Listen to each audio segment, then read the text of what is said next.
Hello and welcome to my channel. Well, I've done other videos on how to sharpen your knives and stuff, but it's really a pretty good thing to know. And another method that I use to sharpen knives, we're going to take a look at the different edges on these knives. Most of them I haven't sharpened or profiled or anything like that. So we're going to zoom in and look at what you can typically get on a knife edge. Now if you can see down here, see how this color changes or the light reflects off it different? The width is getting narrower. So the angle has changed on this blade. They kept it fairly consistent all the way down here, but usually when you get a factory edge, especially like on a Rough Ryder or something, the two places where you're going to have inconsistency usually right here and up over here on the tip. The rest of it's a fairly flat plane, so it's easy for somebody to hand hold it and run through it. The other side is not done too badly as far as the angle of it. And what we're looking at is basically the bevel. You could take a gauge, and measure it and figure out what angle it is. But I usually look at it, and if I like the angle, I'll try to keep it, but I'm going to improve it. And one of the ways you can improve it, let me unzoom this guy for a second. You can pick these things up at Walmart and stuff like this. This one's a Smith's, but they're pretty handy as a field tool also. You've got this, it's a diamond coated type material, and this end is good for serrations and stuff like that. Sharpening up serrated edges. Then you've got a flat edge right here. You've got another curved edge, and then you've got a fishhook area right here that you can just put your fish hooks in and go back and forth and sharpen. But what I am mostly using is the flat edge on this. And what I take when I'm going to get a knife, I'm not doing a whole lot of reprofiling on it. What I'm going to do is try to match the edge. And you can see when you first get them, there are serrations on the edge from when they ground it. See, it's not a mirror edge or anything. See those? They're striations. They're going like that, and it's just rough edges and everything. So what I try to do is I try to take this guy and mate with the angle, and I just go back and forth. And what you'll see, it'll get shiny where you're hitting. You want to get it to where it's hitting both front and back, taking off metal at the same time. This is really hard to do on camera. But I'm basically trying to set it up. See, if you get your angle too much like this, you're getting a shallow angle, or like 17 degrees or something. And if you're going up like this, you're getting a more steep angle, like 35 degrees and stuff. I try to match it. If I like what the factory did fairly well with its edge, I'm not trying to reprofile it. Reprofiling is you're going to change the angle from what it is to something else. And that can take a while. And you're better off putting it in a vise, and getting something like a Lancey system. You can do it by hand, but it takes a while. It takes a while to learn how to hand sharpen. And this is kind of a cheat way of doing it, You're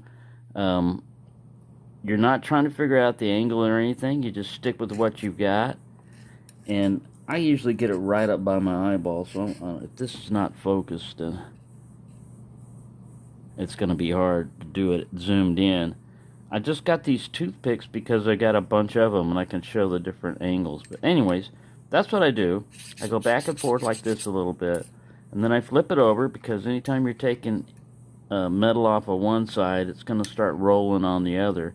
And you can usually feel it. If you run the, you're not putting a lot of pressure, but if you can feel it, if it starts snagging, one side rolls, the other one snags, then that's usually what you're doing. You're sharpening one side down to where, and eventually you're going to see these striations and stuff start going away. And all this is going to be consistently shiny. And you do the same thing on the other side. Let's see if I can hit this like this. Doesn't matter which way you don't have to go back and forth like this. you can just go sideways. This is this is why I say it's easier to do this going like you would like with a Lansky or some other fixed system. You're basically reproducing that, but the difficult part is keeping it. Sorry, all that was out of focus and zoomed in. Yeah, let me get this focused on this. What I was doing was trying to sharpen this like this, and I'm basically just going back and forth. Like I said, you can take a Sharpie and run it over here, and it'll show you right away where the Sharpie is coming off is where you're sharpening. But without a Sharpie, and just doing it like this, it's just kind of like rubbing back and forth. You're not pushing real hard or anything, and you're just following the angle that was already there, you know. Once you got that down, you can test this on your fingernail like this, or you can run, if you're careful, just run the edge. You'll be able to find if you've got any nicks and stuff like this. This is not, like I said, for reprofiling one or if there's a big chunk out of it. But let's take a look at some more blade edges here. Now this one, like I said, is not too bad. It wouldn't take much work. After I got it like that, I would strop it. And stropping is you just basically trying to follow the bevel that you already had, and you're just pulling away from the blade. It's kind of like the opposite of sharpening, you know. Instead of going like this, if you do this on the strop, you're going to cut your strop up, and everybody does it every once in a while, but it's got some green compound on leather, basically on a piece of wood to help hold it like a paddle. There are other strops that are, you know, like a piece of leather, loose, like the razor blades you find in barbershops, old barbershops and stuff like that. I've never used those. I've always used like just a paddle strop, but either way would work. You know, you just pull it back and it's sharp. Now, if it gets too difficult to maintain an edge, you can always go with one of these Lansky turn box systems. They're only like about 20 bucks. They have ceramic, and then they've got some other, you know, this is more like the coarse ones that come out. And you got two angles, basically. 20 or 25 degrees. 25 degrees is more of a work knife type of thing, and 20 is getting closer to where you want to do for, you know, shaving and stuff like that, making it to where it doesn't encounter rough stuff very often, like just hairs, you know. You're going to shave hair. This is, by the way, where I test them to see if they're razor sharp. And this one I know isn't. See, it just moves the hair around. Doesn't really take anything off. So let's take a look at this edge right here on this one. It's one of the moon glows. See, I mainly got these because I'll get one that I use and I'll set the others aside, and so these don't get a lot of use on their edges here, but you can see they did a fairly decent and consistent job on this one. But yeah, there's a rolled edge here or something on it because it's not sharp. What's this thing would focus? It's trying to focus on that background. There we go. We don't have any, I've got an example of a blade wrap in here. But yeah, this edge looks halfway decent. So just to touch it up, I'm going to try to do this. My glasses don't work, and my eyesight's really bad. So I have to get up close to the stuff to see it. But yeah, you just do one side and then the other.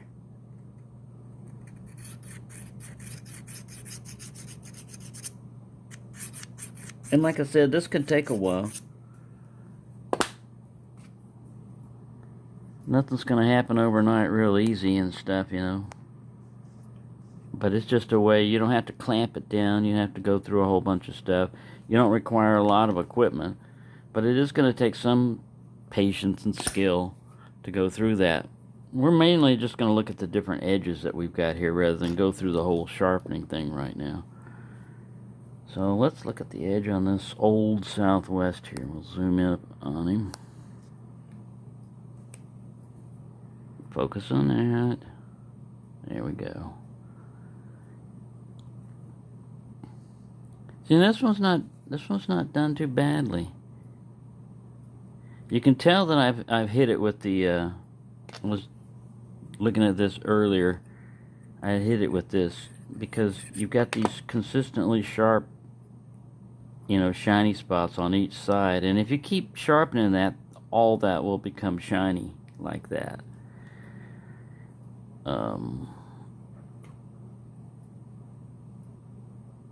Yeah, they didn't do too bad. You see how this gets a little bit wider, but that's kind of hard not to do on a tip, especially if it's curved. I like my knife to be sharp the complete length down, I don't like right here is where you use a lot if you're cutting rope or something else. Material will come up here and stop, and sometimes that's all you're using is just this edge. So if the rest of this is sharp but this is dull, this is not, this is gonna piss me off as far as a knife, like using it. All right, so let's look at this guy's edge.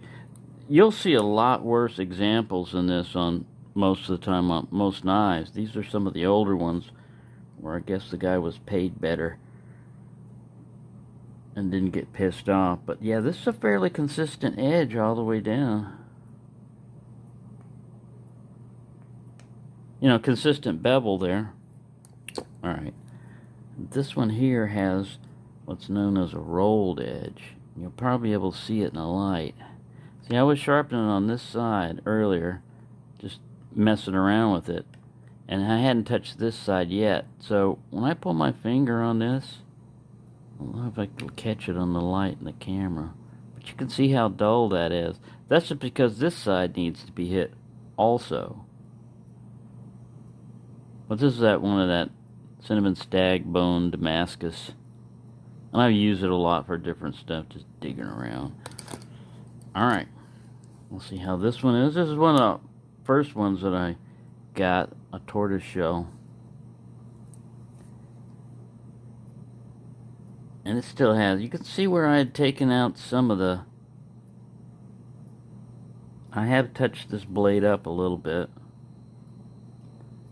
I'm saving the best for last because we're going to get a blade wrap. This guy right here, the latest one, the malachite one. See, that's how easy a blade wrap can happen. You just don't grab it quick enough, and if the kick wasn't designed right or the knife wasn't designed right, and you get blade wrap because of that, like I said, that's a design flaw. That's a manufacturing flaw. You see it right there? See if I can get the light to show it. You see it? It'll stand out. See that? Dink. That's dull. And that's right where you'd be cutting, So if you match that up, ooh, guess what we got? We got that right there. And like I said, you can put something on a kick like JB Weld or epoxy or super glue even, and file it down to where when this drops, if you've got enough room, you don't want that tip sticking out. See, this one could have been raised quite a bit. Look at how much room we've got. So the problem here was whoever ground this kick down got carried away. They took too much metal off. They should have had it raised. You see how where he took it down. You should have just left it the way it was and it would have been fine. Because that's what's hitting first. That's what should hit first. This should never come in contact. You can see it's shiny in there. You can see it's shiny where it's been hitting at.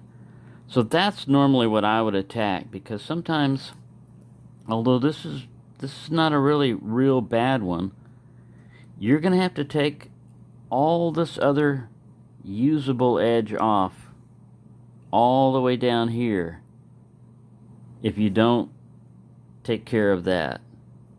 And I'd rather take metal off this back spring here than off the blade. I found this out the hard way because I had a Congress that had dings like this, and every blade except one, every blade had a ding in it. And so I sat there and I sharpened out the ding on every one of them. Took me hours. Got them all nice and everything. And then I closed it and I just let it go. And guess what? the ding came back on every blade, and I went, oh man, I just wasted my time. And it's because you want to address the issue. What's the issue? Well, the issue was mainly that whoever did this screwed up. But we can't do much about that other than build that back up. And yeah, that's one way of doing it. But another way is to take that off if you can. And that's more tricky because you're gonna, if you try to get a Dremel down there, you're gonna get scratches all over your liners. Those brass liners are softer than the back spring or the blade steel, and they're gonna scratch like crazy, which, you know, it's kind of hidden. But you're gonna know that you did that, you know. So if you show your knife off and somebody goes, oh yeah, that's a pretty nice knife, you know, as long as you got it closed, yeah, it looks pretty. But if they open it up and they know anything about knives, you know, ton of brass comes falling out, and you're like, oh, I don't know how that happened.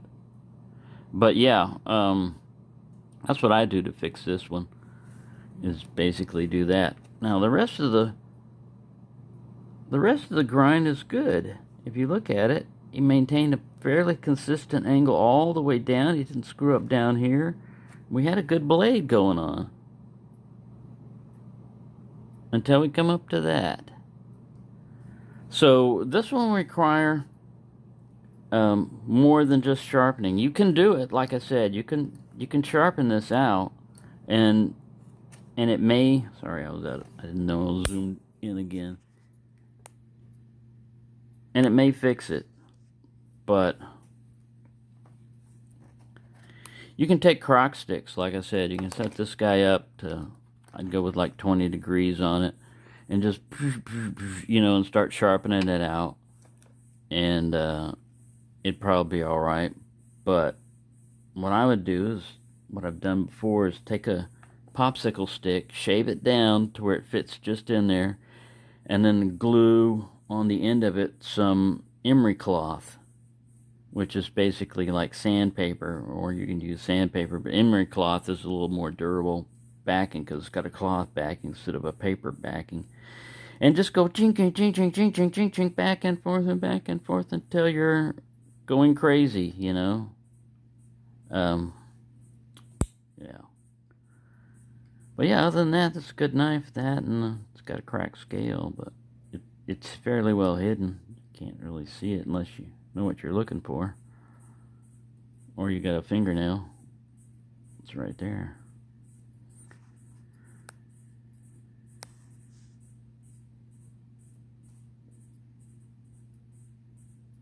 See, you can barely see it, but I can tell it's there, and it goes all the way to the one end to the other. Yeah, it's a cracked scale. But oh well, you know, still a nice looking knife. Even though it's got blade wrap and a cracked scale. Got nice file work on it though. So there you go. I hope that helped you with some stuff, you know. I mean, there are inexpensive ways. The turn box is, like I said, about $20. This sharpening rod that I got from Smith's is only like it was only like $8 or something. And I have another one that I've had for a long time, made by the same company but in blue, that I've used all the time. And that's what I do. I just basically look at the edge. This one's pretty sharp.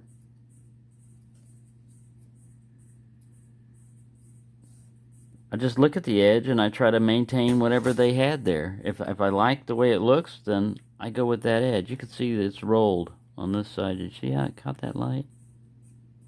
I mean, it's still, you know, a paper test. It's going to cut paper, but I could feel it dragging. It's more like a saw. You know, parts of that blade are sharp, but other parts are dull. And to fix it up, I want to make this too super long. I go for the side that's rolled, which is this side, and let's hit it like this a little bit.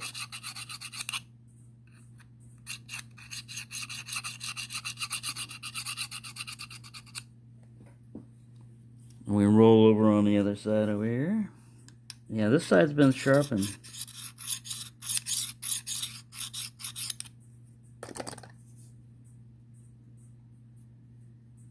Not too much. There's still that factory edge on it. Sorry, I'm all over the place. I'm trying to do this through the lens underneath the camera. It's bouncing.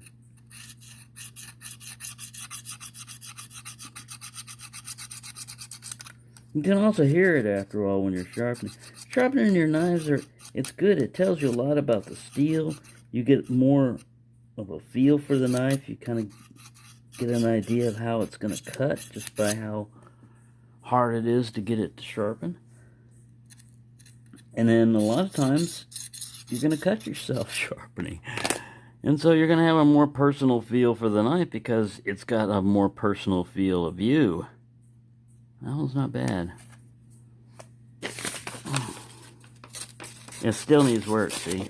And I haven't stropped it. You know, the strop might help this a little bit, but it's not going to make this guy razor sharp or cutting through paper without dragging. I mean, it's going to take a while. Strop is more of just like a honing portion of it, and this guy needs more than honing. It needs a little work. Like I said, I haven't used this one. This is a factory edge. Now it's getting a little bit better. You can see, but it's doing it. If it cuts it smoothly, then it's gonna. Let's do the hair test. I know this ain't. You might get a hair.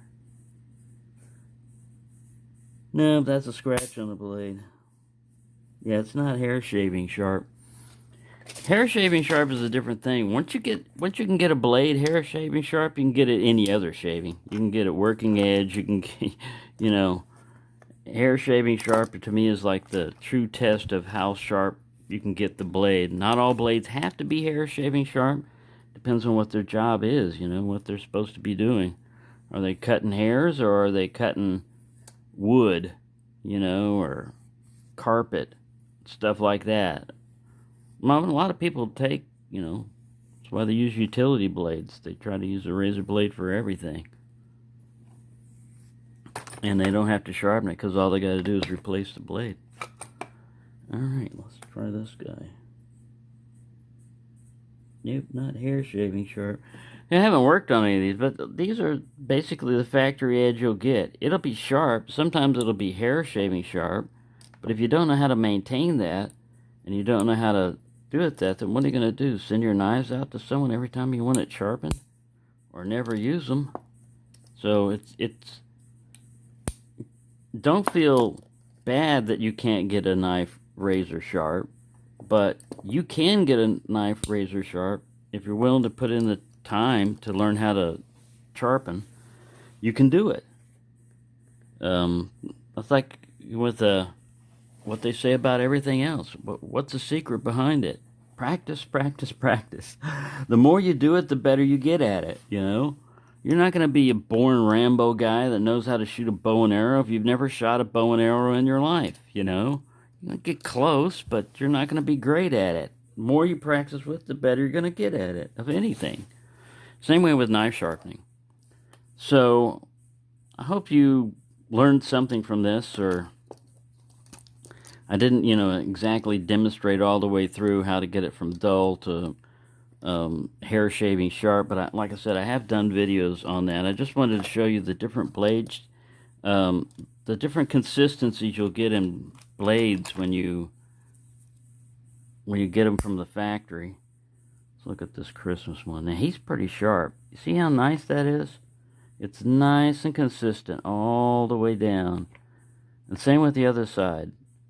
And it was you know, like I said, they usually screw up here on the tip or down here. This one was done well. Whoever put this one together, I guess they thought, since we're putting all this fancy file work on it, maybe we should make the blades sharp too. It all depends, like I said, who got a hold of it. But yeah, this is good. I would not change this angle to anything else. This is a good angle on it. So there you go. Had to throw in the canoe at the last. Thank you for watching, and have a nice day.